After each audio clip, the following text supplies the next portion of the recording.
Shavuot un peu tard. C'est vrai qu'il y a plus de trois quarts d'heure de retard, parce que j'ai commencé un petit peu tard en hébreu. Le cours, je viens de le terminer maintenant. Et voilà, on va essayer de faire un petit cours avec l'aide de Hachem. Il y a déjà un cours pour ceux qui n'ont pas écouté vendredi. J'ai laissé un petit cours d'une demi-heure sur Facebook. Donc on va le redistribuer euh, demain sur YouTube et tous les autres. Je voudrais parler maintenant de cette grossesse de Rivka.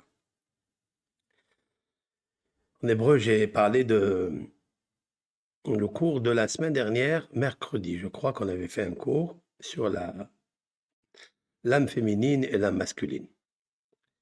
Donc, je l'ai bien détaillé, bien expliqué, avec beaucoup de rajouts. En hébreu, euh, c'est plus facile parce que le texte, il est déjà bien compris par tous ceux qui comprennent l'hébreu, qui sont déjà avancés. Je vais essayer de parler de cette grossesse qui est inhabituelle depuis la création de l'homme jusqu'à Rivka. Avec l'aide de Hachem, je vais citer plusieurs midrashim. On n'a pas parlé de tous ces midrashim. Je vais poser une question et on va débattre sur la réponse de la question.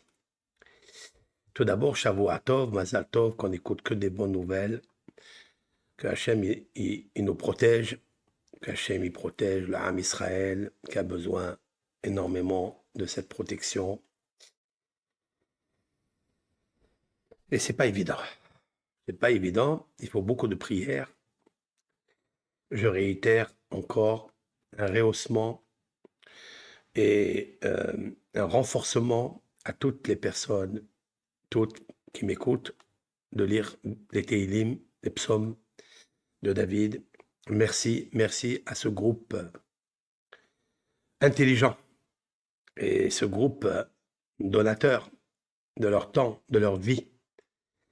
Les lectrices, surtout, beaucoup de lectrices, des lecteurs aussi, du groupe WhatsApp que nous avons créé. Euh, la belle âme est armée des psaumes. On a besoin d'une armée, mais cette armée des psaumes, elle est accompagnée par des âmes très belles, c'est-à-dire lumière. Je veux parler de ça. L'âme belle, ça veut dire lumière. Quand il y a lumière, il y a le or. Alors vous savez qui gagne dans tout ça? C'est vous.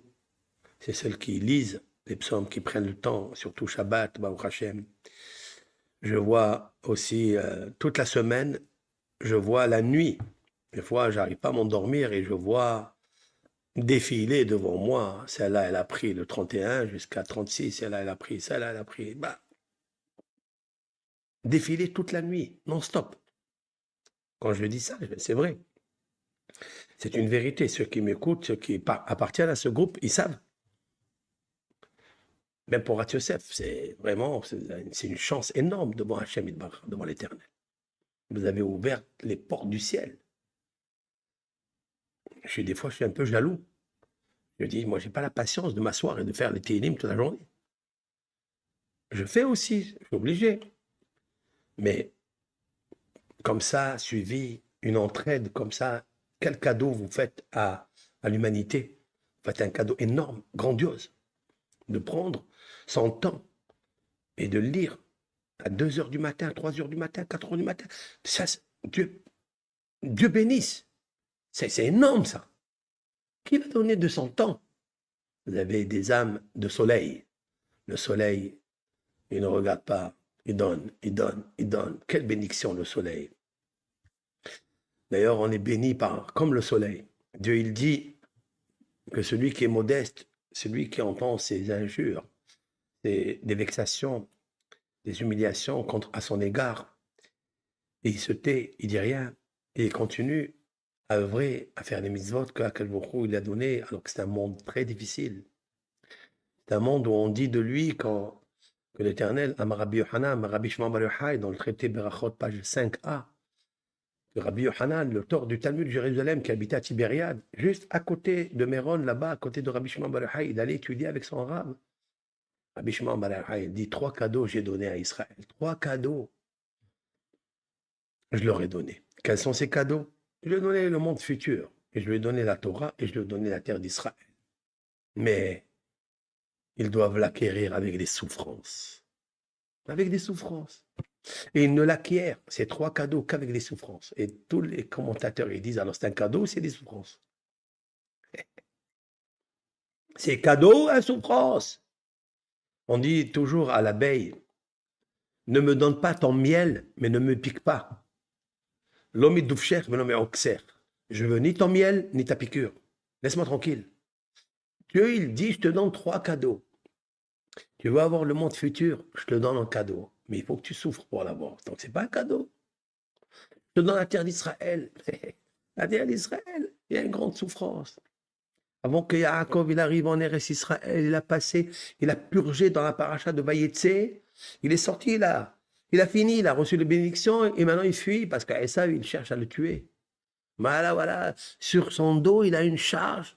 Il a un Esav qui a dit, quand le deuil de son père, Yitzhak, viendra parce qu'il respectait son père.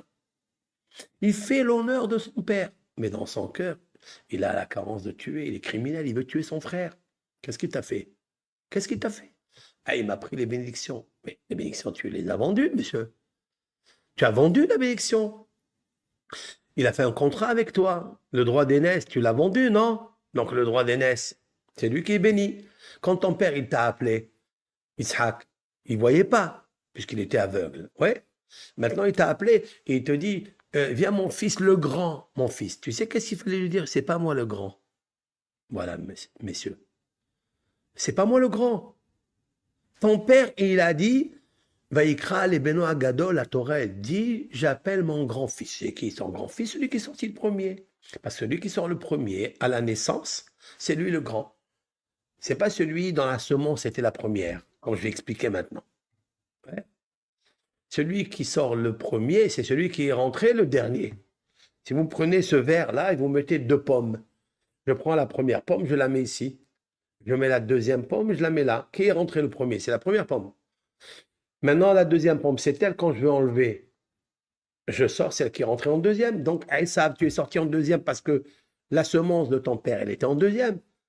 Et elle t'a donné naissance. Mais la première, c'est Yaakov.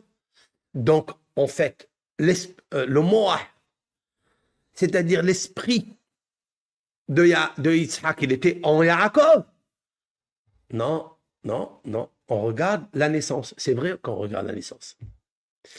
Yaakov, de droit, il disait à Esav, je suis le Béchor parce que je suis né par la première semence. Toi, tu es venu en dernier, c'est pour ça que tu es sorti en premier. C'est normal. Mais Esav, il dit à Esav, quand même, je veux t'acheter le droit d'aînesse du fait que tu es sorti le premier du ventre. Nous, on sait que c'est la naissance du ventre et pas la naissance de la Yitzhira, c'est-à-dire de la création du fœtus à l'intérieur. Nous, on le sait qu'il faut être un premier-né dans la naissance du ventre de la mère, la naissance, la Leda. Nous, on le sait. C'est marqué dans la Torah, dans Parashat Kitetse, que si un homme il a une femme qui déteste et une femme qu'il aime, il est marié avec 2 femmes. Une, elle s'appelle Ahuva, c'est-à-dire elle est aimée, et une, elle s'appelle Senoua.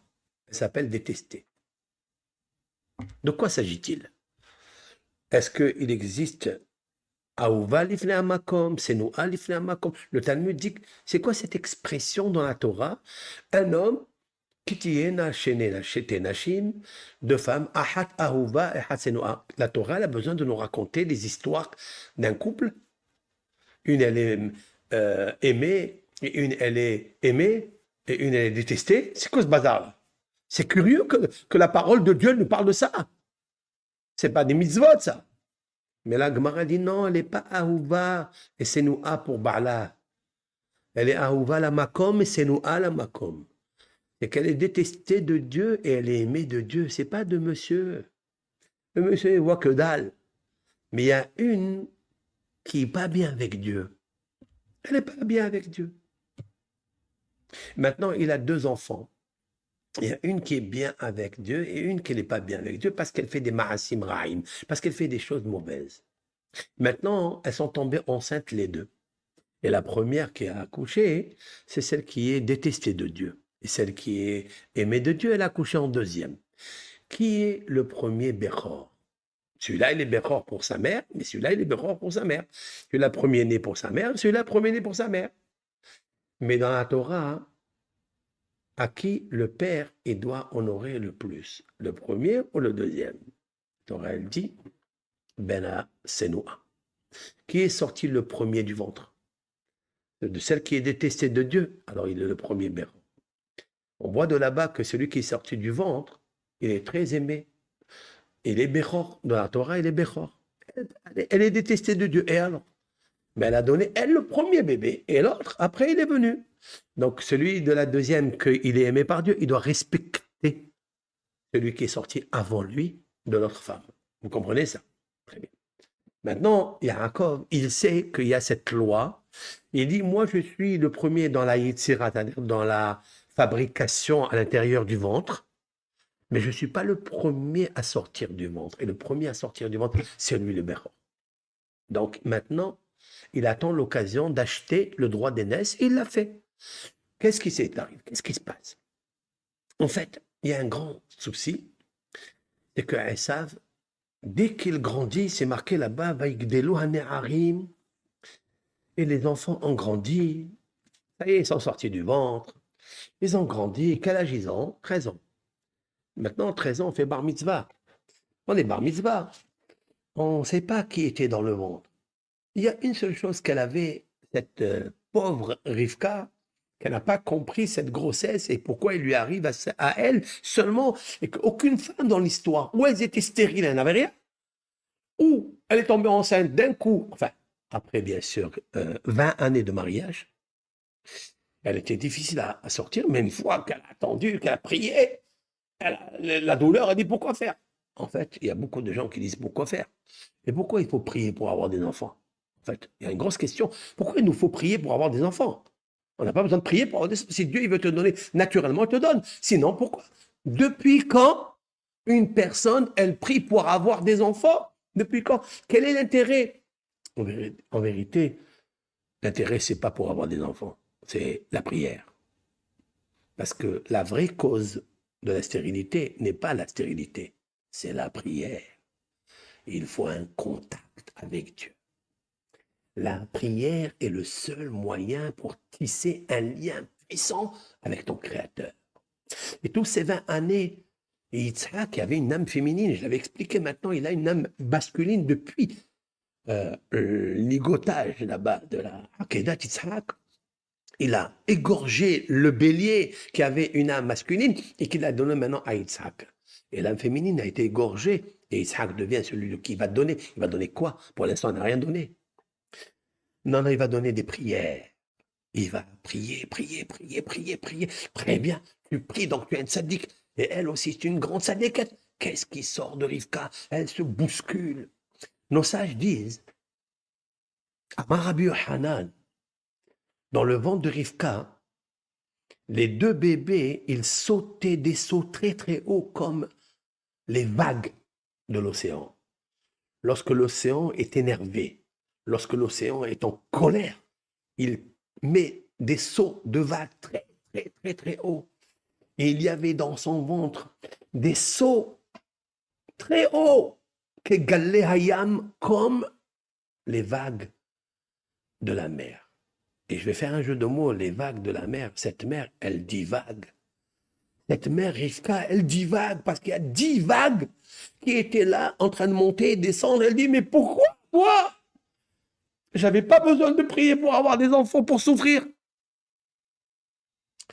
Vous vous rappelez l'histoire de Hava, l'anecdote de Ève, Hawa, hein? Ève. Hava, Dieu lui a dit, je vais te donner une des premières malédictions, puisqu'il lui a donné 10. Au serpent, il a donné 10. À Adam, il a donné 10. Et à la terre, il a donné 9. Ça fait 39. La correction des 39 malédictions, nous le faisons Shabbat pour ne pas transgresser les 39 travaux. Et celui qui protège le Shabbat, il se repose dans son ventre. Celui qui ne repose pas Shabbat, il fait très attention à l'accouchement. Parce que l'accouchement, il peut être douloureux avec 39 contractions. Il faut faire attention. Donc, il lui a dit à Hava, Be'etzef tel dibanim, tu vas accoucher des enfants avec douleur. Mais on n'a pas vu qu'elle a accouché avec douleur. On a vu, bon, elle a eu le premier, le deuxième, on a vu qu'elle a accouché facilement. Et puis elle s'est arrêtée pendant 130 années de séparation entre Ève et Adam. Et puis après, elle est revenue, elle a reçu un enfant qui s'appelle Shet Tahat Evel qui a Caïn, à la place de Havel que a tué Caïn. Tandis que Shet, il est né, et Havel était dedans. Mais elle a souffert. De quoi? Pas dans la grossesse. Mais il lui dit, à partir de maintenant, tu vas souffrir. Quelle est la femme qui a souffert depuis dans sa grossesse? Si c'est Sarah qui est venue tout de suite après, elle n'a même pas eu d'enfant, elle était stérile. Donc elle n'a rien souffert. Donc, elle était stérile, d'accord, elle a souffert, mais elle n'a pas souffert de grossesse. Et qui alors elle reçoit tout? C'est Rivka. Mskina Rivka. Bon, ça, c'est marqué, Banim Bekirba. Et les enfants ils se disputèrent dans le ventre. C'est comme les vagues de la mer. Alors cette mère, elle divague. Elle dit, mais c'est pas possible. Comment? Si c'est comme ça, il fallait pas que je tombe enceinte. Qu'est-ce qu'il y avait encore? Il y avait encore quelque chose. C'est que le Midrash Agadol, je ne sais pas si je l'ai dit dans un cours, mais je le répète, c'est bien pour ceux qui n'ont pas suivi le cours. Mais c'est bien de répéter. Le Midrash Agadol, il dit quelque chose. Il dit qu'il y avait une dispute entre les religions. Tiens. La dispute des religions, le christianisme et le judaïsme a commencé dans le ventre de Rivka. Qui a dit ça? Rish Lakish. Rish Lakish, c'était un brigand de l'époque. C'est un arabe. Hein? Il était un brigand, et puis Rish Lakish, il a fait Teshuvah. Et il s'est marié avec la sœur de Rabbi Yohanan, qui était très, très, très beau. Rabbi Yohanan était très, très beau. Et il a donné sa sœur, parce que quand la Gemara dans le traité Babam Si'a 84b nous raconte que Rish Lakish, il voit une femme en train de se laver dans le Marianne, c'est-à-dire dans le fleuve. Il est en train de se laver. Et il saute comme ça, il saute un fleuve pour arriver chez lui. Il était Tarzan. C'est le chef des brigands. Et quand il s'approche, il voit que c'est un homme, c'est pas une femme. Alors, comme c'est un brigand, oui, il se rave, il est devenu rave. Après, il est devenu rave. Et les pages du Talmud sont remplies de lui. Il ne faut pas avoir honte si quelqu'un il voulait faire des bêtises. Ah bon, il a fait des bêtises, il a volé, il a tué. Il a fait même des péchés graves. Et puis Rish Lakish, Rabbi Shimon ben Lakish, comme ça il s'appelle, il lui propose de le sodomiser. C'est-à-dire, il voulait se marier avec un homme. L'homosexualité, elle commence là. Et Rabbi Yohanan il dit, écoute, je sais que tu es un homme puissant. Tu vas me forcer à faire une chose pareille. Je vais te donner, avec une condition. D'abord la Torah. Je voudrais que tu acceptes d'étudier la Torah. Si tu acceptes d'étudier la Torah, comme moi, et avec moi, je te donne ma sœur qui est plus belle que moi. Et chacun lui a dit, tu as une sœur plus belle que toi? Il a dit oui. Il a dit, j'accepte d'étudier la Torah. Et ce Rish Lakish, Rabbi Yohanan, c'est l'auteur du Talmud de Jérusalem. Il habitait à Tibériade, à côté de Rabbi Shimon bar Yochai, parce que c'est très important ce que je vais dire. Rabbi Yohanan dit au nom de Rabbi Shimon bar Yochai. Ouais, Dieu il te donne des cadeaux, mais il faut souffrir. C'est lui qui a dit ça. Mais Rabbi Yohanan, il a donné sa sœur à Rish Lakish, mais il lui a dit maintenant, tu as accepté la Torah? Il lui a dit, bien sûr, je l'ai accepté. Il lui a dit, alors, saute. Maintenant, ressorte le fleuve. Il n'a pas pu. Et de là, on comprend que Torah, ma téchet kohosh la dame, j'explique, la Torah, elle affaiblit la force des instincts négatifs, des pulsions négatives, juste en l'acceptant. Il n'a pas encore étudié. Mais si quelqu'un dit, je veux étudier, j'accepte sur moi, déjà, il va affaiblir, il va amenuiser les volontés négatives de Yetzer Hara. Si avant, il voulait prendre beaucoup de fois la flamme du mauvais penchant, maintenant, elle va s'affaiblir. elle va s'éteindre un peu. Juste d'accepter sur lui. Il n'a pas pu ressauter. Et puis il s'est marié avec la sœur de Hanan. Très bien. Alors, les deux rabbins, ces deux-là, ils discutent dans le Midrash Agadol. Rabbi Hanan dit que Esav, dans le ventre de sa mère, il voulait tuer Yaakov. Et Yaakov, dans le ventre de sa mère, il voulait tuer Esav. Oui, oui, même Yaakov. C'est pas qui sont ces bébés là. Il s'appelle pas qui s'appelle Yaakov, ils sont dans le ventre, on sait pas qui. Et elle souffre. Elle souffre énormément. Ils se disputent, ça veut dire qu'ils font du catch à l'intérieur.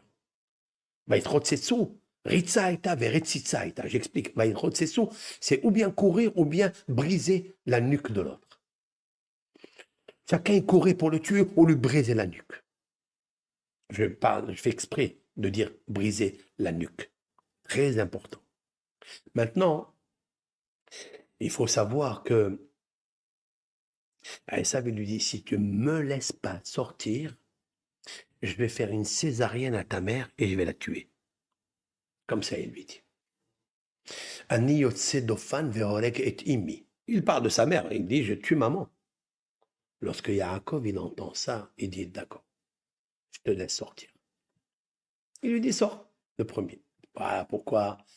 Vayotse Arishon Admoni, la Torah. Elle nous dit, Vayotse Arishon. Depuis quand on parle de celui qui est sorti le premier? On ne savait pas qu'il y avait un premier et un deuxième. On ne savait pas qui était là-bas. Mais ensuite, on le sait.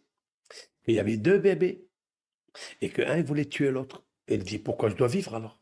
Si je dois avoir des bébés comme ça qui s'entretuent, pourquoi faire? Alors Yaakov, il lui dit, quoi? Tu veux tuer maman? Imbécile, tueur que tu es. Allez, sors. Bah, alors, il est sorti tout rouge. C'est quoi Admoni? Il y a la connotation, il dit Rashi, le prince des commentateurs. Pourquoi la Torah? Comment on va expliquer tous les nations quand ils vont lire ce mot en hébreu, pas en français ou en anglais? Ils perdent de sa valeur, ils perdent de sa résonance véridique, authentique. Admoni, il y a le mot Adom, il y a le mot Edom, il y a le mot Maadim, c'est-à-dire planète Mars, verseuse de sang. Bon. Et il est sorti le premier, comme s'il voulait dire, il est sorti le premier parce qu'il voulait tuer. Alors il lui dit, sors, allez, pas. Mais Yaakov, il ne l'a pas laissé. Yaakov qui est né dans la Yitzhira, c'est-à-dire dans la fabrication des membres pendant 40 jours, il est né le premier, puis c'est la première semence. C'est la première pomme qu'il a mis dans le verre, dans la matrice de Rivka. Vous voyez? La deuxième pomme, c'est... Comment il s'appelle? C'est Esav. Et donc, il est sorti le premier. Mais là, il voulait écraser à Yaakov. Au lieu de lui dire, c'est toi le premier, je te laisse passer. Non. Dans le ventre, non, je te laisse pas passer. C'est moi le premier qui sort. Top. Allez, sors. Je suis plus grand que toi. Sors. Mais Yaakov, il y a quelque chose de bizarre. Il lui tient le talon. La Torah dit, et après cela, il est sorti son frère. Son frère. Depuis quand on parle de son frère? Quel frère? S'il veut te tuer, tu l'appelles ton frère. C'est pas ton frère. Mais la Torah, elle dit son frère. Et après cela, est sorti Ahiv, son frère. Et sa main, elle tenait le talon de Esav. Tiens. C'est quoi cet accouchement-là? C'est un accouchement bizarre, une grossesse bizarre. Des vagues qui montent, qui descendent. Celui dit, tiens, il veut tuer l'autre. L'autre, il dit, par césarienne. Et l'autre, il dit, non, allez, passe. Très bien. Donc, grâce à Yaakov, j'ai dit dans mon cours, c'est grâce à Yaakov que Rivka est vivante. C'est pourquoi Rivka ohevet et Yaakov. Rivka, elle aime Yaakov parce qu'il l'a sauvé de Esav dans le ventre, parce qu'il voulait sortir par césarienne, et on ne sait pas qu'est-ce il aurait tué. Et Yaakov lui dit, non, ne tue pas maman, sors. Voie normale. Et on sait très bien, Peter Rehem, que celui qui sort par la voie normale, c'est le Béror. Mais Yaakov n'a pas dit son dernier mot. Il a tenu le talon de Esav. Et après il est sorti son frère, et sa main tenait le talon de Esav. Qu'est-ce que c'est que cet accouchement-là? Ça veut dire, écoutez ce qui est marqué ici. Akev, c'est le talon. Ok. Mais nous allons voir que Yaakov, il va poursuivre Esav 2 fois pour le talonner. À quel moment? Lorsque Yitzhak Avinu, il était aveugle, il a appelé son fils grand, c'est marqué Beno Agadol. C'est qui Beno Agadol? C'est le grand, le premier qui sort, même s'il sort une seconde avant le deuxième, on appelle le premier et on lui donne euh, tous les cadeaux. Il reçoit 2 parts, on lui fait l'honneur, on le fait asseoir toujours à la table avec une belle chaise. C'est ton grand frère. Yaakov n'a pas dit ça en grand mot. Tu peux être mon grand frère, il n'y a aucun problème, mais qu'est-ce que tu as voulu faire dans le ventre de maman? Très bien, je te retiens ça. Maintenant, Rish Lakish, il dit, non, c'est le problème de religion. Milhemet ad-datot, comme c'est dit. Rish Lakish, il dit, commence ici la guerre des religions. Datot, c'est-à-dire ce sont la culture, la différence de culture, de religion, qu'on appelle religion, mais peu importe. La culture, elle a commencé en bataille dans le ventre de Rivka. Vous voyez, Rivka, elle vient de là-bas, de Bagdad, là-bas. Son frère, c'est Laban Arabi. C'est le malin, c'est le rusé. Elle vient de là-bas. Elle a un enfant qui est rusé et qui cherche la ruse. Elle a un qui est complètement naïf. C'est celui qui étudie la Torah. La Torah nous dit qu'ils ont grandi les enfants. Que se passe-t-il? Ils ont grandi maintenant. Quand ils étaient petits, ils avaient 1 an, 2 ans. Personne n'a remarqué leur vertu ou leur carence. Mais quand on grandit à 13 ans, ils rentrent à l'intérieur de nous, et Yetzera Tov et Yetzera Ra, qui est très très vieux pendant 13 ans. Maintenant, Vayi Esav Ish Yodea Tsaïd Ish Sadeh. Et Esav était un homme de champ, un chasseur. Très bien. Et il allait à la chasse. Voici la direction qu'il a prise. Il a appris pendant 13 ans la Torah. Il a appris de son père. Yitzhak a réuni. Il a appris de sa mère. Sa mère, elle lui enseigne la Torah. Il y avait encore l'académie de Shem Va'ever. C'est une académie, une yeshiva, université, yeshiva de droit. Et Esav a appris le droit. Il connaît bien les droits. Je vais vous dire d'où je sais ça. Parce que Avraham, Yitzhak et Yaakov ont étudié à Hebron pendant 15 années ensemble. Papi Avraham avec papa Yitzhak et Yaakov, pendant 15 années, ont étudié la Torah ensemble. Pourquoi ils ont étudié là-bas la Torah? Parce qu'ils pensaient que la Torah du futur de Moshe allait être donnée pas au mont Sinaï, pas à Jérusalem, pas dans le temple. Elle va être donnée à Me'arat, à Marpella, dans la caverne de Marpella, où sont là-bas les 4 couples. Adam et Hava, Avraham, Sarah, Yitzhak et Rivka, et Yaakov et Léa. Voilà ce qu'il y a là-bas. Ils ont acheté ça. Et pourquoi la Torah, Moshe devait rentrer en Eretz Israël? Mais il n'est pas rentré en Eretz Israël. Mais s'il était rentré, il aurait donné la Torah là-bas. Parce qu'il y a les patriarches. Parce qu'il y a les grands donateurs là-bas. Pas Adam et Hava, ils ont fait Teshuvah, parce qu'eux, ils étaient de la femme, ce qu'on appelle la manifestation du désir de recevoir pour soi-même.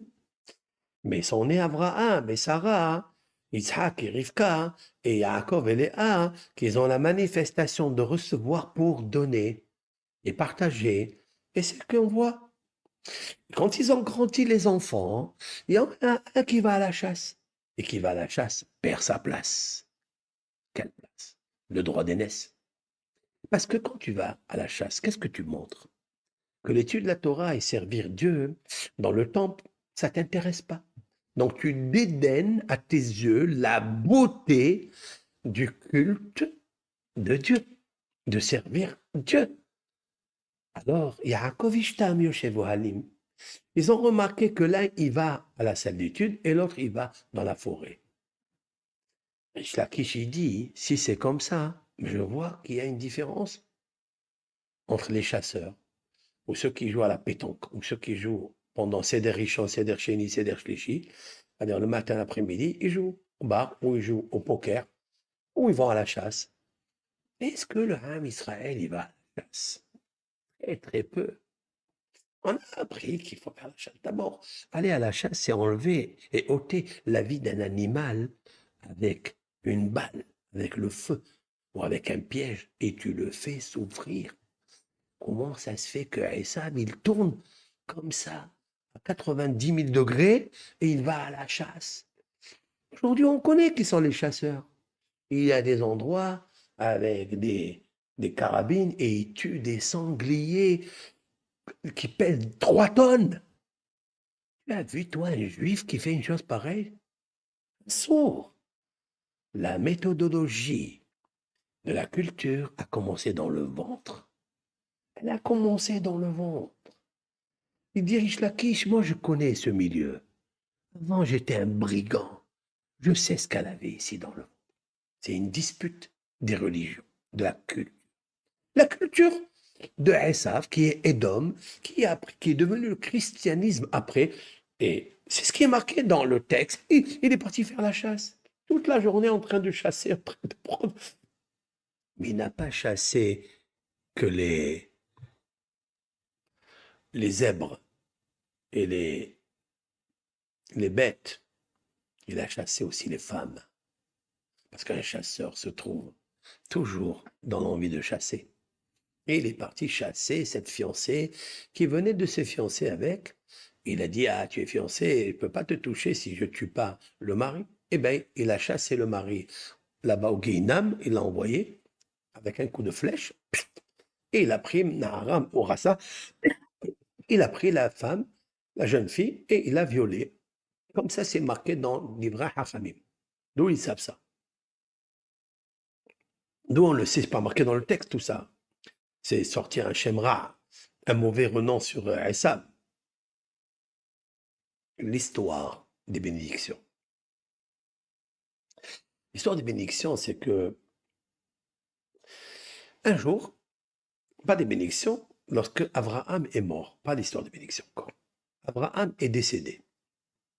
Abraham est décédé, normalement, il devait vivre 180 années. Il a vécu 175 années. Il devait vivre 180 années. Pourquoi il a vécu 5 années de moins? Disent nos sages, pour ne pas voir son fils, son petit-fils Esav dans la mauvaise éducation. Abraham, l'homme de bien, l'homme qui donne, l'homme qui crée des auberges, qui crée le resto du cœur. Le premier resto du cœur, c'est le cœur d'Abraham et de Sarah. Un cœur comme ça, et rouge, beau, d'amour, vivant, pour donner aux vivants à vivre, l'alimentation, le lit, un peu d'argent pour la route, etc. Et ils ont donné, donné, donné, donné. Qu'est-ce qu'il entend? Qu'il y a un fils qui est né, qui est chasseur, qui va, il prend, il tue, il enlève la vie au lieu de donner la vie. Dans la vie, qu'est-ce que tu vas chasser? C'est une culture spéciale.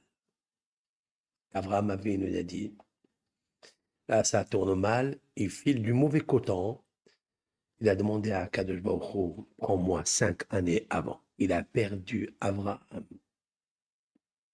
Il a fait un sacrifice pour ne pas voir son petit-fils Ésaü dans la mauvaise voie. Vous imaginez qu'est-ce que peut faire Abraham dans 5 années de sa vie? Il les a donnés, il les a offerts. Il a dit, je ne les veux pas. Ils sont partis chez Yitzhak. Yitzhak, il a vécu 180 années. Okay. Parce que les années, quand l'oncle les donne, il ne peut plus revenir en haut. Il faut quelqu'un pour les prendre. Qui les a pris? Celui qui a donné sa vie pour Dieu, Yitzhak. Donc il a mérité 180 années, 5 années de plus. Le Talmud dit, je vais vous dire quelque chose de beau et de vrai. Parce que ça doit nous intéresser, ça. Nous voulons recevoir des jours longs. des jours beaux, des jours merveilleux, de bonheur. Vous savez comment on fait? Je vais vous dire comment on fait. Dans le Talmud Brachot, on raconte une histoire. Il y avait deux femmes qui s'appelaient Myriam. Là-bas, le Talmud, il a tout un cheminement de 3-4 pages. Est-ce que les morts sont au courant de la souffrance ou du bonheur que ont les vivants, leur famille? Est-ce que monsieur X qui est décédé, madame X qui est décédée, est-ce qu'elle est au courant par son âme ou par un moyen quelconque cosmique? Oui? Est-ce qu'elle est au courant de ce que vivent leurs enfants? Ça veut dire, si une maman dans la tombe, est-ce qu'elle sait que sa fille, elle est stérile, par exemple, ou sa petite fille, elle est stérile? Est-ce qu'elle est au courant de ça ou pas?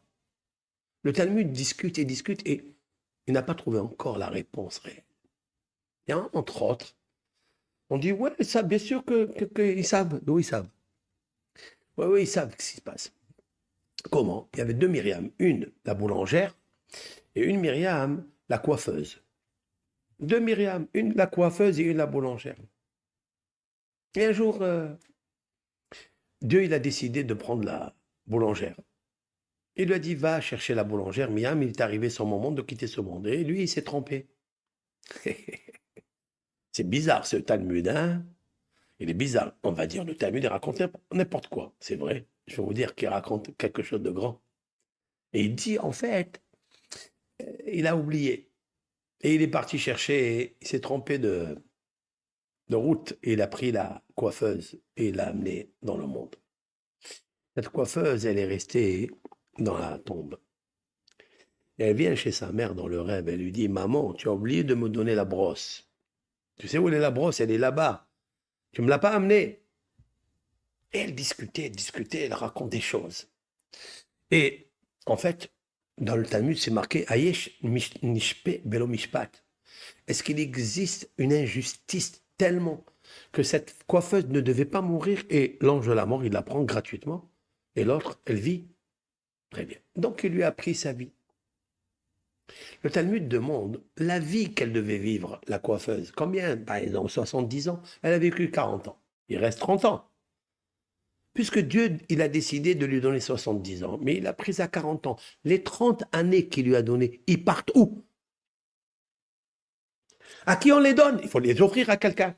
Pourquoi? Eh bien, ramène-les en haut. Jamais Dieu reprend ce qu'il donne. Jamais.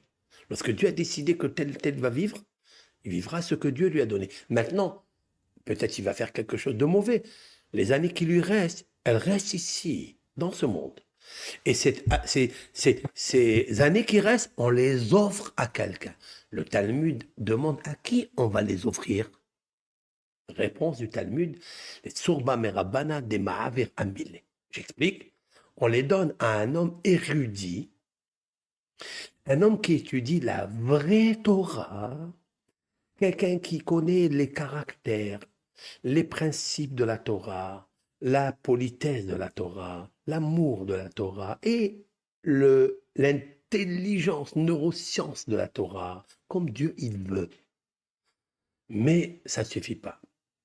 Il faille qu'il ait encore une autre vertu que même quand on lui fait une crasserie, on l'insulte, quand on lui manque de respect, lorsqu'on lui fait toutes les humiliations, il se tait et il dit rien. Il laisse passer. Ça ne l'intéresse pas. Il faut qu'il ait les deux facultés. Qu'il soit un érudit, qui comprend la valeur de la Torah, il comprend la valeur du Derech, et même quand on lui enlève son intimité, on lui enlève sa dignité, il reste digne. Alpi ad-din, selon la loi. Il dit, c'est pas grave. Ça ne m'arrive pas parce que l'homme, il m'a fait quelque chose, parce qu'elle, elle m'a fait quelque chose, parce que mon ex, il m'a fait quelque chose. Non. Je pardonne. Et j'oublie. Et la Torah qu'il a, elle va tellement l'aider qu'il va mériter les 30 années de Myriam, la coiffeuse. Incroyable. Yitzhak Avinu a prié à Dieu toute sa vie. Il a donné son coup pour Dieu. Il était effacé complètement. Malgré que les gens aient dit, et toi, tu n'es pas le fils d'Abraham? Du tout. Tu es le fils de Avimelech. 75 ans de mariage avec Abraham, tu n'étais pas tombée enceinte. Sarah n'est pas tombée enceinte. Et maintenant, elle tombe enceinte de quel... À Guérard. C'est qui Guérard? C'est Pélishtim. C'est qui Guérard et Pélishtim? C'est qui? C'est la localité de Canaan.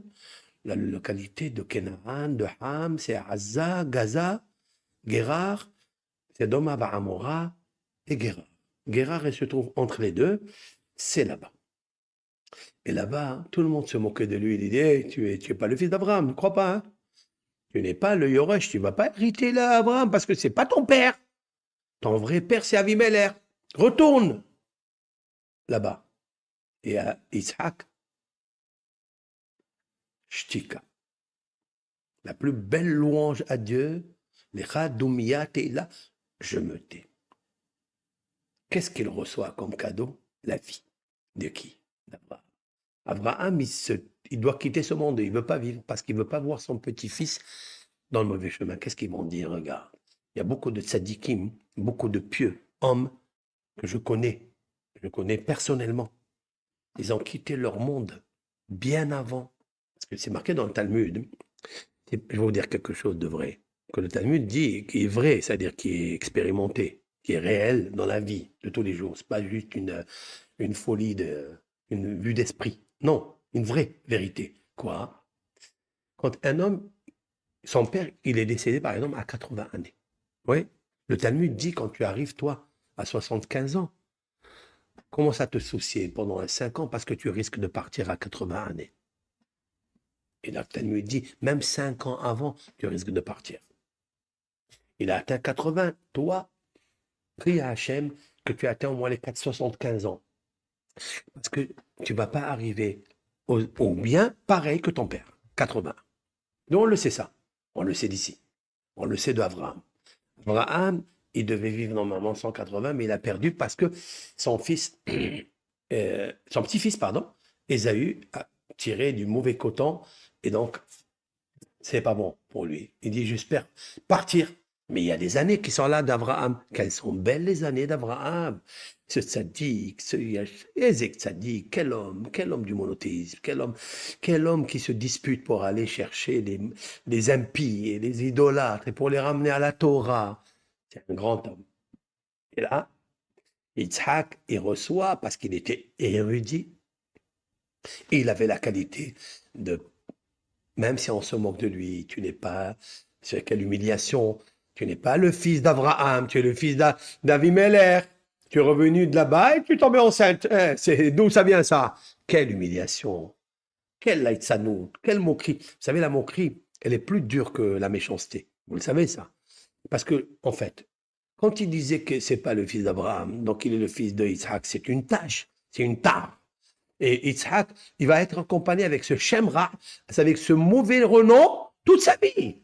Donc c'est pas l'Aïtsanout, c'est pas seulement une moquerie, c'est pire. Il fallait dire c'est Rechaim, ils ont sorti un mauvais renom sur Yitzhak. Mais vous savez que les moqueurs, ils sont pires que les méchants. Un méchant, il peut se redresser, mais celui qui est moqueur, il n'a pas de cœur du tout. Il y a un rave qui s'appelle Meshilat Yesharim, le sentier de la rectitude, qui est le grand kabbaliste du XVIe siècle, Rabbi Moshe Chaim Lotsato. Vous connaissez le livre Le Sentier de la rectitude ou Le Sentier des justes, peu importe. Dans son chapitre Zehirut, vigilance, il amène là-bas à l'Aïsanout. Quel est le défaut, quel est le comportement qui nous fait perdre la vigilance? Il dit l'Aïsanout, c'est-à-dire la moquerie. Il dit pourquoi? La moquerie, la personne qui a la moquerie n'a pas de cœur. Et quand tu lui fais des reproches, il se moque de toi. Hein? Il se moque. Et pourquoi il se moque? Mais accepte le reproche. Il n'a pas de cœur.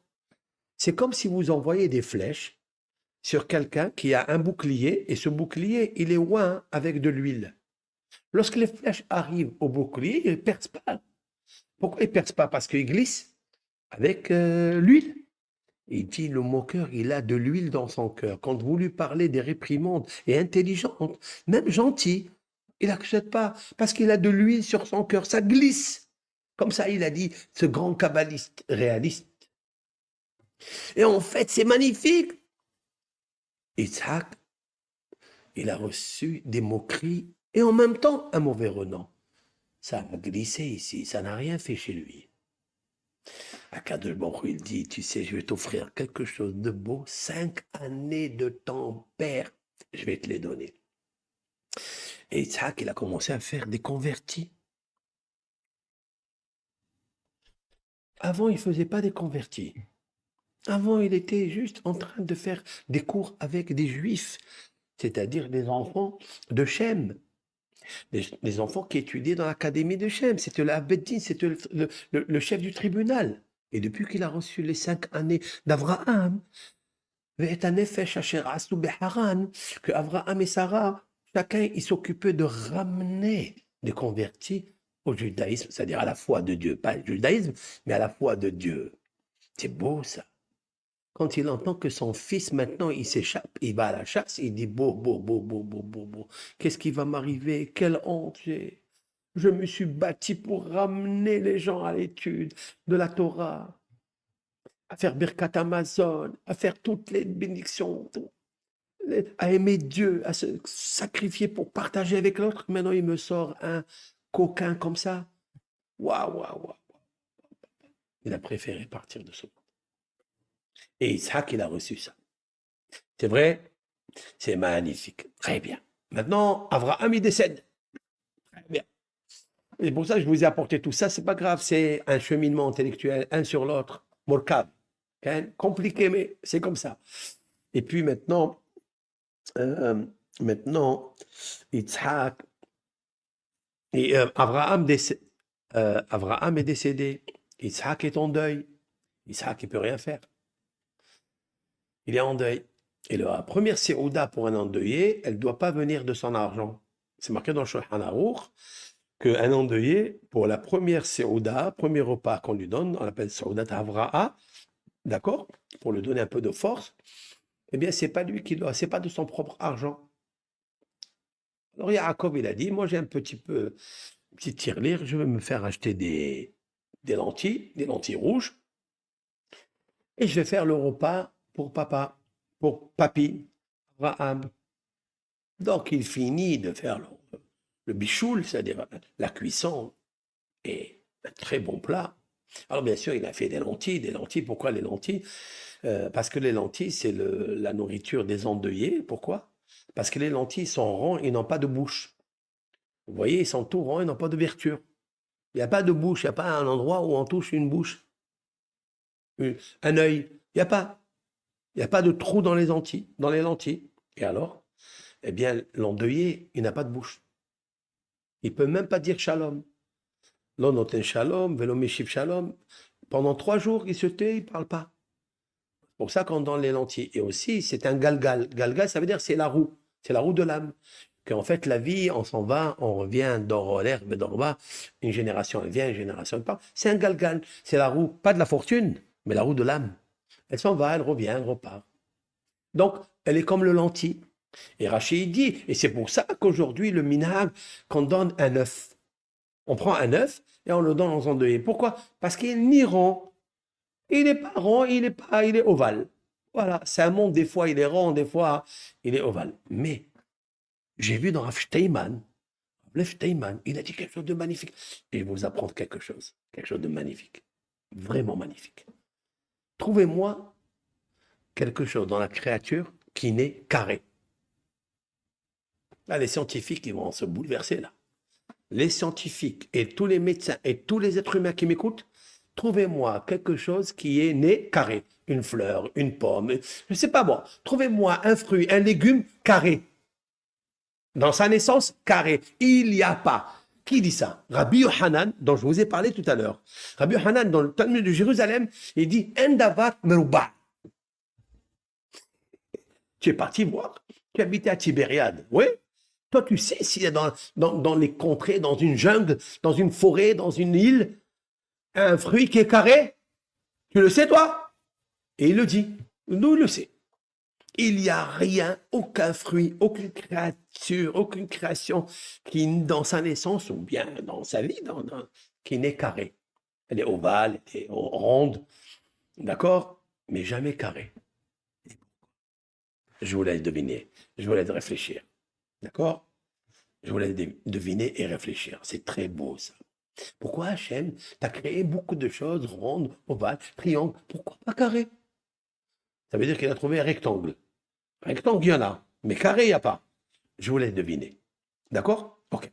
Maintenant, euh, Yaakov, c'est le chef cuistot. Il fait pour son papy, il fait pour son père qui est en deuil, il lui fait donc le premier repas, soit des lentilles, soit un œuf, peu importe. L'essentiel que ça soit rond pour dire qu'un jour, arrête de courir sur les ronds parce qu'un jour tu vas faire rond et tu vas partir d'ici. Ne prends pas les pièces. Les pièces sont rondes parce qu'un jour, ça tourne, monsieur. Bah, tu vas partir un jour, pas rester. Pour ça qu'il n'a pas de bouche. Il n'a pas de bouche. Il ne peut pas parler d'ivret Torah, il ne peut pas dire bonjour pendant 3 jours. C'est comme ça. Ok. Et là, quand il veut servir son père, immédiatement, il y a Esav qui arrive. Il va y avoir Esav Minasadeh ou Ayef. Et oui, il a grandi à 13 ans, il va à la chasse. Donc, il s'est passé, je ne sais pas combien d'années, il s'est passé au moins quelques années. Et voilà, il revient, mais il est fatigué. Mais il est fatigué de quoi, en fait? Pourquoi la Torah, la parole de Dieu, elle marque, il est fatigué. Il est AF. Qu'il soit fatigué. Quelqu'un qui vient de la chasse, je ne sais pas s'il est fatigué.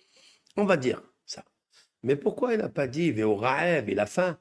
Puisque quand il rentre, il voit le plat de lentilles et il dit à son frère, Yaakov, Nina, ouvre-moi bien ma bouche et gave-moi de ce plat rouge. Rouge, rouge, feu rouge. Donne-moi ce plat. La question est de savoir, mais pourquoi il voulait manger de cette façon? Tu peux pas être, même si tu as faim, tu peux pas demander avec politesse, je vais m'asseoir, donne-moi un plat de lentilles, je mange moi aussi. Non, je vais bien ouvrir ma bouche et tu vas gaver comme on gave un chameau ou une oie, on la gave, on la fait entrer de force. Pourquoi tu veux manger de cette façon? Qu'est-ce qu'elle peut amener, la chasse? Cette chasse-là, elle fatigue l'homme dans son âme. Mais plus que ça. Rachi, il dit si la Torah, elle a spécifié qu'il était Ariev, elle a voulu dire quelque chose, Ariev, fatigué. Il amène un texte dans les prophéties là-bas. Nafshi, Ariefa, la Horgim. J'explique. Il a dit celui qui avait tué, tellement il a tué des âmes, il a versé du sang, il a ôté la vie à des gens. Il dit que son âme, elle est fatiguée pour cause de crimes. Rachid dit que si la Torah, elle dit que Esav, il était fatigué, c'est qu'il a tué. Parce que le terme analogique qui se trouve là-bas, c'est meurtre, crime. Donc il a fait un crime. Et ce jour-là, il avait versé le sang justement du fiancé, que je vous ai parlé tout à l'heure. Donc tu vas à la chasse pour tuer des bêtes. Tu redeviens bête, tu deviens un criminel, un tueur. Dans la barbarie, tu prends quelque chose qui t'appartient et tu saccages. Là commence l'histoire de Issa. Alors Yaakov, il a dit, c'est l'occasion ou jamais, je vais le subtiliser d'après la loi, la naissance de Issa. Il lui dit maintenant, est-ce que tu me vends le droit d'aînesse aujourd'hui? Il lui dit, bien sûr, qu'est-ce que de toute façon je vais faire avec? Un jour ou l'autre, demain il va mourir et il va tout laisser dans ce monde. Et en plus, il lui dit, qu'est-ce qu'on fait en fait? Il lui dit, c'est quoi le droit d'aînesse? C'est maintenant qu'il se réveille. Il lui dit, c'est quoi le droit d'aînesse? Il lui dit, le droit d'aînesse, c'est une très grande qualité de servir Dieu. Mais il faut savoir que si tu le sers mal, tu rentres impur dans le temple, tu vas mourir. Elle a des grandes qualités de kavod, c'est-à-dire de protocole, comme le grand prêtre, etc. Mais si tu fais une bêtise, eh bien, tu vas mourir. Alors, Esav, il a dit quoi? Mais qu'est-ce qu'il y a dans ce service-là? Il n'y a rien. Il n'y a pas quelque chose de concret, c'est quelque chose de vide. D'avoir chez Enbo Mamash, il n'y a rien. Lui, il veut quelque chose qui. Les- le flous, comme on dit. Il veut l'argent, il veut quelque chose, le cash.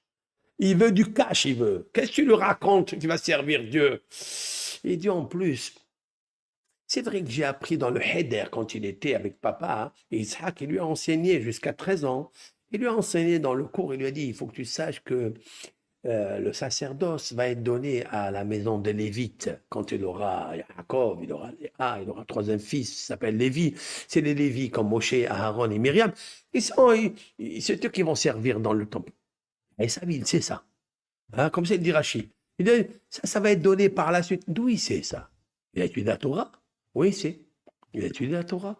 Parce qu'il lui a enseigné jusqu'à 13 ans. Il lui a tout enseigné. Mais maintenant, le problème, il a oublié que les Lévites, ils vont prendre ce travail. Il aurait pu être un Kohen Gadol, il aurait pu être un grand prêtre. Mais aujourd'hui, il est fatigué parce qu'il a tué. Et quand tu as tué, eh ben, tu deviens le vrai chasseur. Fini. Qui va à la chasse, perd sa place. Et il lui dit, Yaakov, tu peux me la vendre aujourd'hui, aujourd'hui, demain. Non, comme aujourd'hui. Aujourd'hui, il fait clair, il fait... tu vois rien? Tu vois, tout est magnifique? Tout est clair? Oui, il lui dit, oui, tout est clair. Comme le jour. Ta vente, elle doit être claire. Et ne revendique plus cette place. Il lui a dit, je te promets. Il lui a dit, ça suffit pas. Il lui a dit, jure-moi. Et il lui a juré. Et c'est là où Yaakov, il lui a donné à manger le plat de lentilles et il a acheté le droit d'aînesse. Fini. Alors maintenant, la question, elle est...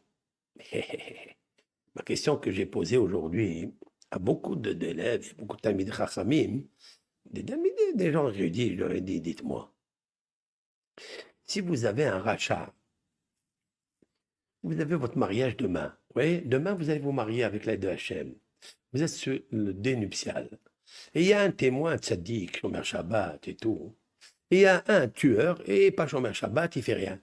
Vous allez le prendre au mariage comme témoin? Bien sûr que non. Il est rachat. Un rachat ne peut pas témoigner. Dites-moi, si Rachid, il considère que Asaf, c'est un rachat, il a tué, il peut être quelqu'un qui peut jurer. Vous avez confiance en ce monsieur qui jure? C'est impossible. C'est un rachat. Tu as dit que c'est un méchant, tu as dit que c'est un tueur. Et il a fait des choses graves. Tu vas le mettre comme témoin. Il va te vendre et tu le fais jurer. Mais c'est un rachat, il ne peut pas jurer. C'est une grosse question. Qui peut me répondre ça?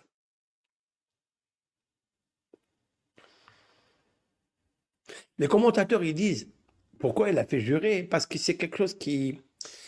euh, vous savez, quand on fait un achat, un acquis, une vente, il faut quelque chose de concret. Tu ne peux pas vendre quelque chose qui n'est pas concret. Et le sacerdoce, la bérora, c'est-à-dire le culte, c'est quelque chose qui n'est pas... C'est-à-dire d'avoir la qualité. Cette qualité, elle est abstraite. Elle est dans l'air, dans le vent. Elle n'est pas concrète. Donc tu ne peux pas lui vendre quelque chose qui n'est pas viable, quelque chose qui n'est pas mamache, concret.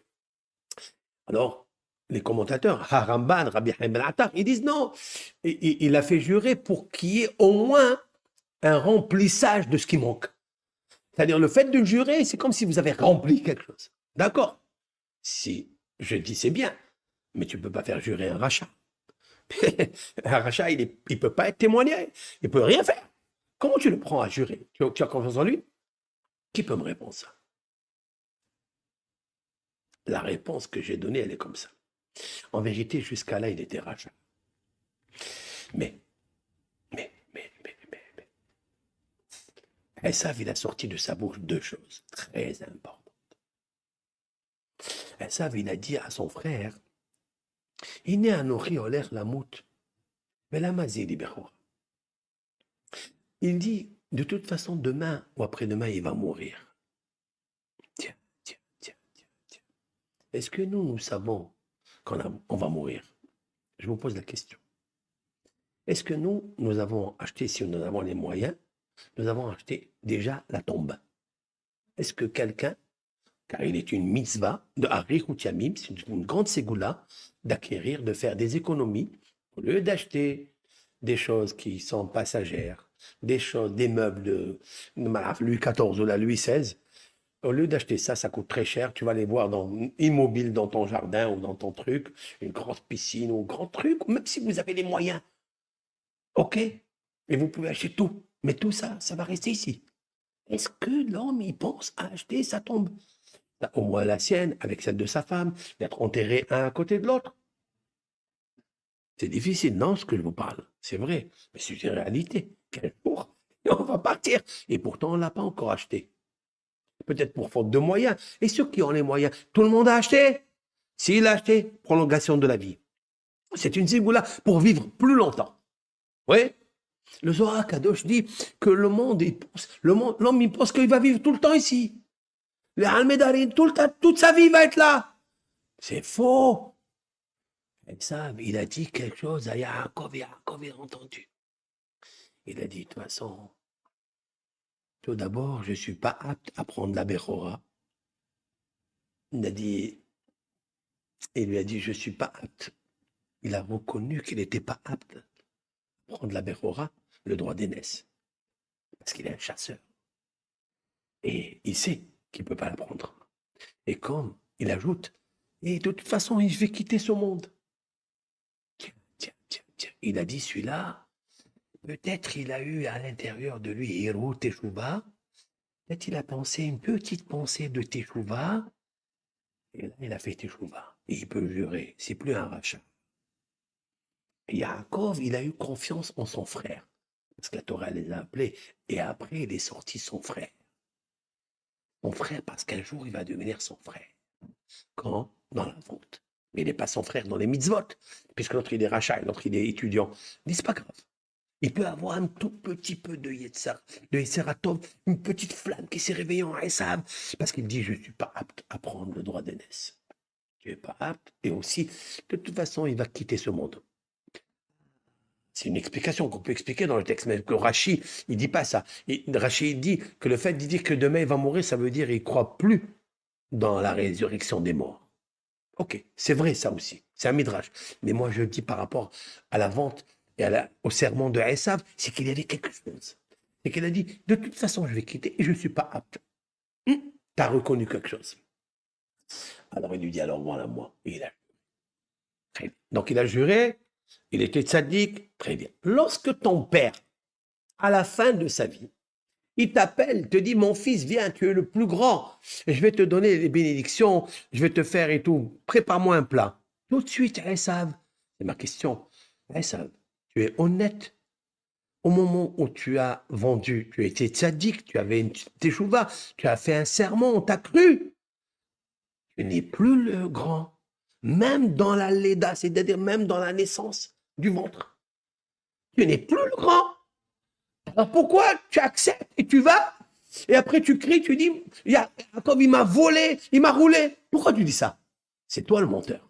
Parce que tout le monde il pose la question, mais pourquoi Yaakov il a menti, il a volé? Il n'a rien volé, il n'a rien menti, il a tout acheté. Et la Torah elle témoigne. C'est Esav qui n'a pas réagi. Esav, il fallait dire à son père, mais papa, je suis plus le grand. Pourquoi tu l'as pas dit? Là commence l'histoire des religions. C'est ici. C'est ici. Qu'est-ce que ça veut dire? Qu'est-ce que je veux dire par là? Il faut reconnaître qu'il y a la Torah de Moshe Rabbeinu. Premier testament qu'on appelle le premier testament. C'est cette Torah.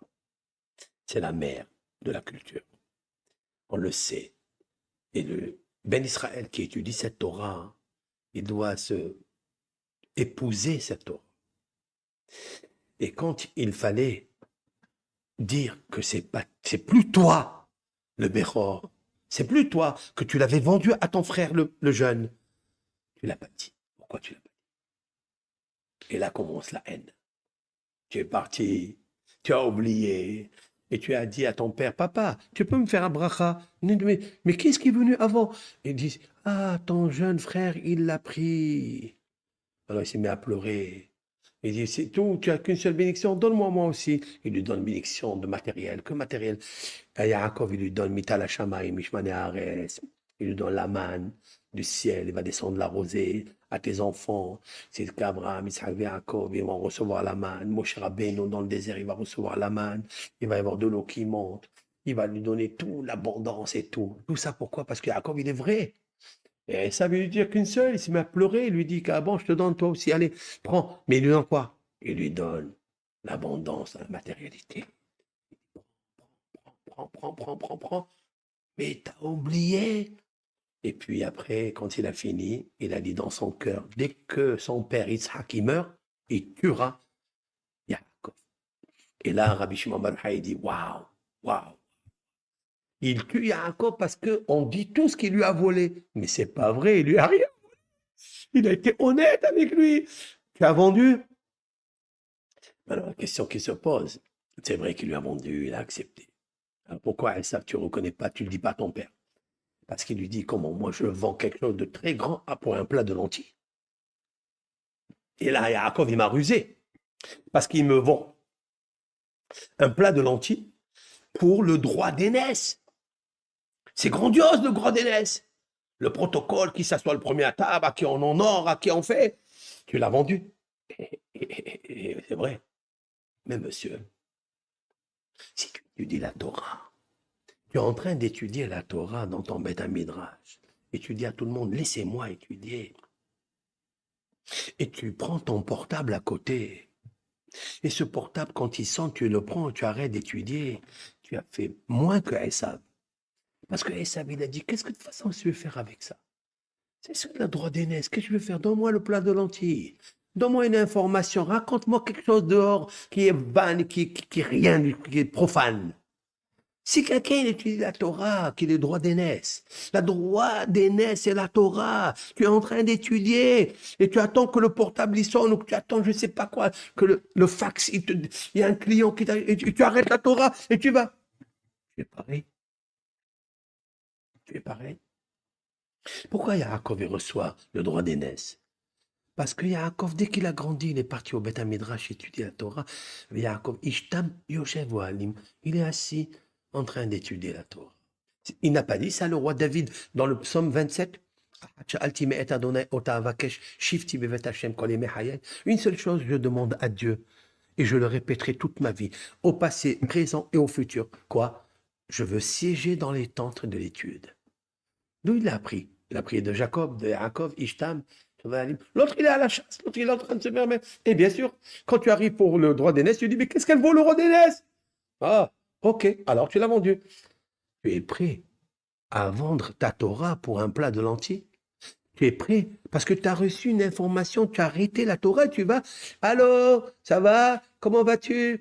Mais tu es étudiant. Je ne parle pas de gens qui travaillent, je ne parle pas de ça.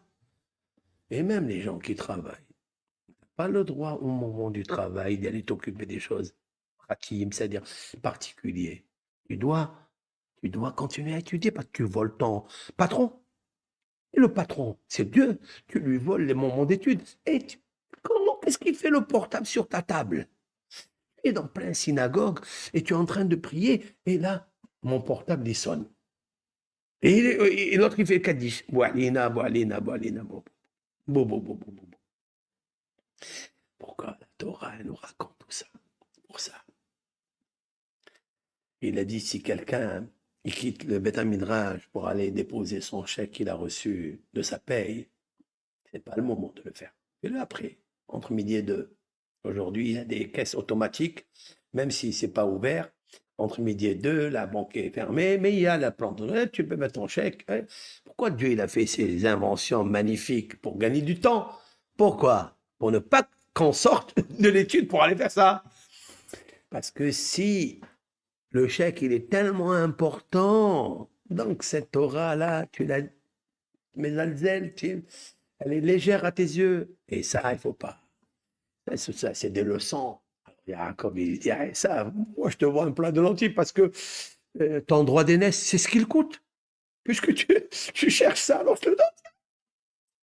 Et alors pourquoi après il se réveille? Il a oublié. Il a oublié. Alors c'est comme nous, les Sarara, des fois il nous fait chanter, et après on oublie, on dit aïe, aïe, aïe, aïe, allez, je vais redevenir bien. Et après il redevient, après il retombe. Tac, tac.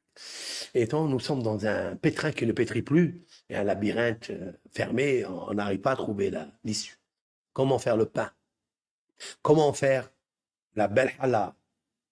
Notre monde, pour ça, il a dit Rabbi Shimon Bar Yochai, ce monde est un monde où on reçoit 3 cadeaux. Tu reçois 3 cadeaux, mais ces cadeaux, ils sont très, très, très chers. Tu dois peiner pour les avoir. Oui, c'est des vrais cadeaux, mais ne les jette pas. Comme le cadeau de Esav, le droit d'aînesse, et tu dis, allez, prends, allez, il y a une petite information. Alors, qu'est-ce qu'on raconte? J'ai envie d'écouter. Tu as laissé, aïe, tu as laissé le bonheur et tu es parti là-bas. Aïe, aïe. Ça, il ne faut pas. Voilà, c'est ce que je voulais apporter. Demain, si Dieu veut, je ferai un cours sur une question.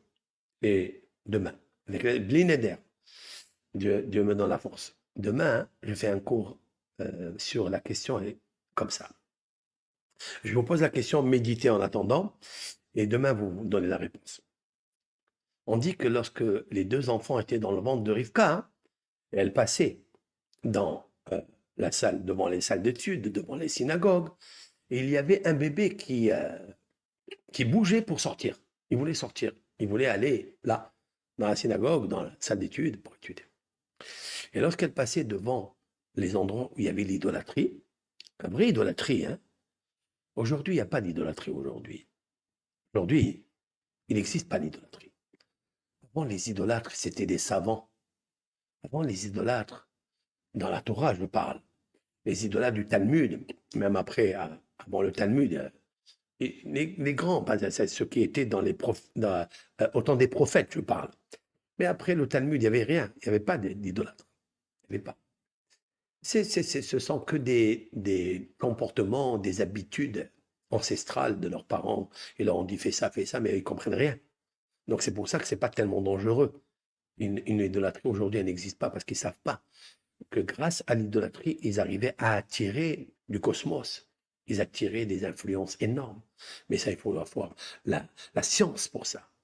Il faut connaître, il faut avoir le dévoilement de la science. Comment attirer des forces cosmiques, attirer des intérêts, des influences, etc. Aujourd'hui, personne, c'est que dalle. Ça pas. D'accord? Bon, ok. Donc, mais avant, c'était.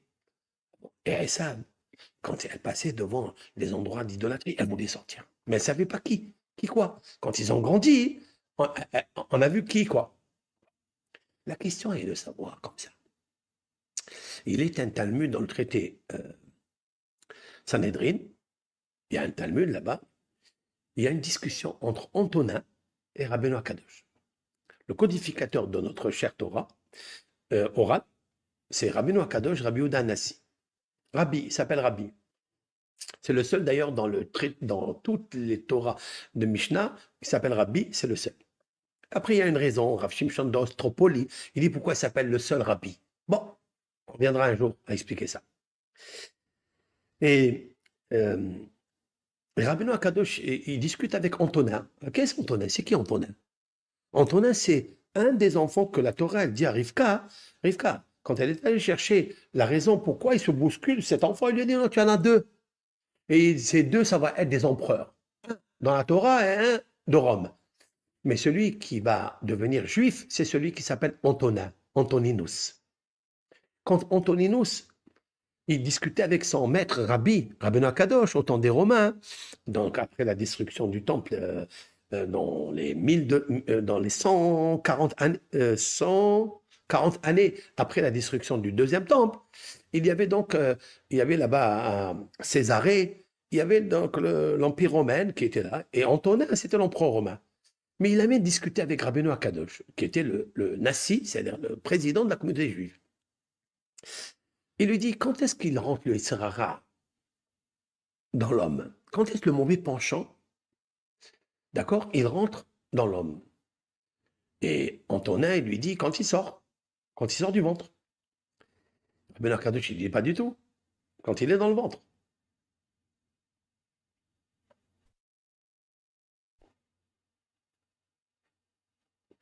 Et puis après, il lui dit, Antonin, écoute, c'est faux ce que tu dis, parce que s'il est dans le ventre, il va s'énerver, il va donner des coups de pied à sa mère.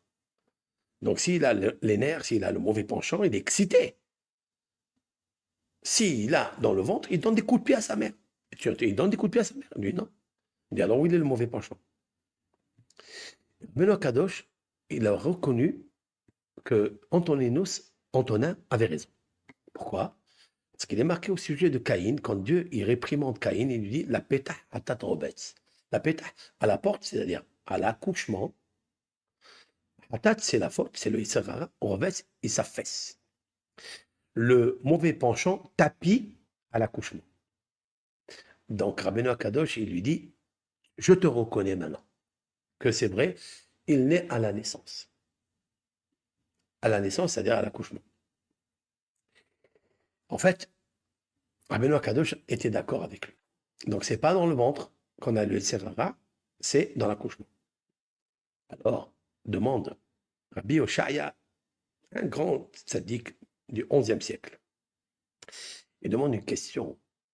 Comment ça se fait que Esav, dans le ventre de sa mère, il avait le Yetzirara de sortir pour aller servir, il voulait faire le culte de l'idolâtrie. C'était dans le ventre. Si c'est dans le ventre, donc il avait Yetzirara. Pourquoi Rabbeinu Akadosh, il lui a pas apporté la preuve de Esav que nos sages ont dit qu'il voulait sortir. Donc on voit que le contraire de Antonin. Antonin dit que le Yetzirara, il vient que quand elle accouche. C'est là où vient le Yetzirara.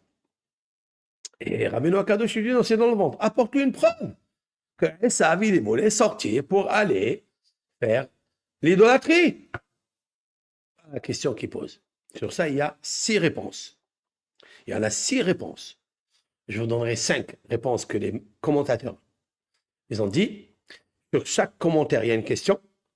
Et je vous donnerai la 6e réponse qui est faite maison avec l'aide de Hachem. Après, vous choisirez. Mais je vais vous donner ce que le Rav Hida a amené au nom de Maharsha, Rabbi Shlom Moelidlish.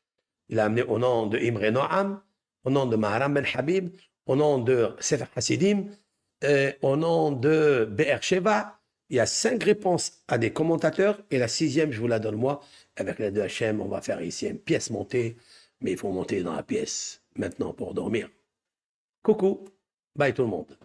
Bracha ve'atzlacha Shavuot. Vous savez qu'est-ce que vous avez fait aujourd'hui? Vous m'avez fait une très grande mitzvah de ne pas aller dormir ou de ne pas faire je sais pas quoi. Je suis resté ici, Baruch Hashem, depuis 8 heures, depuis 7h30, voilà, à peu près, jusqu'à 11h moins 27. Moi, avec l'aide de Hachem, Baracha, Be'atzlacha, que Hachem vous bénisse et vous donne toutes les bénédictions que vous méritez. Vous savez pourquoi? Vous aimez la Torah. Vous aimez les paroles de Torah. Pour vous, le droit d'aînesse, il est vraiment important à vos yeux.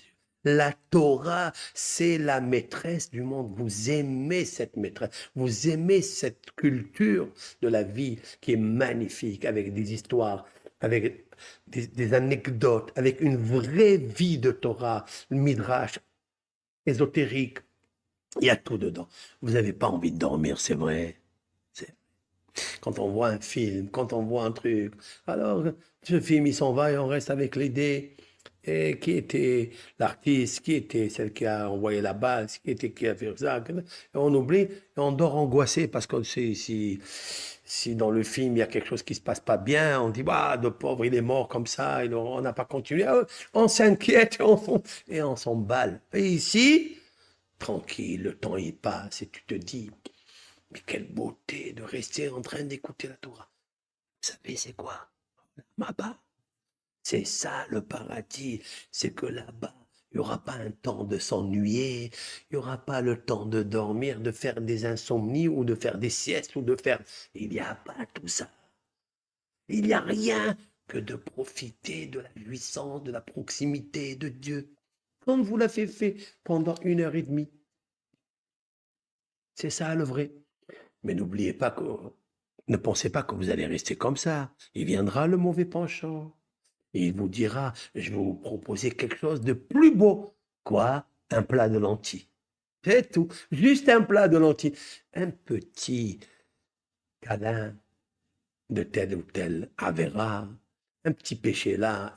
Ah là là, quel plat de lentilles. Et après, il faut mettre les lentilles pour bien voir clair, parce qu'on devient trouble. Hein? Et on a la rétinée pigmentaire. On voit plus rien. On voit que dalle. D'accord? On voit, voilà, les marabouts, ils sont arrivés. Marabout Maasecha Hashem. OK? Alors donc, Baruch Hashem, merci Hashem qui nous donne la force d'étudier la Torah, que chaque seconde et seconde et seconde, c'est inestimable, incommensurable, grandiose, cette Torah Kedusha. Bracha ve'atzlacha, Shavua tov, Mazal tov pour tout le monde. Kol tov.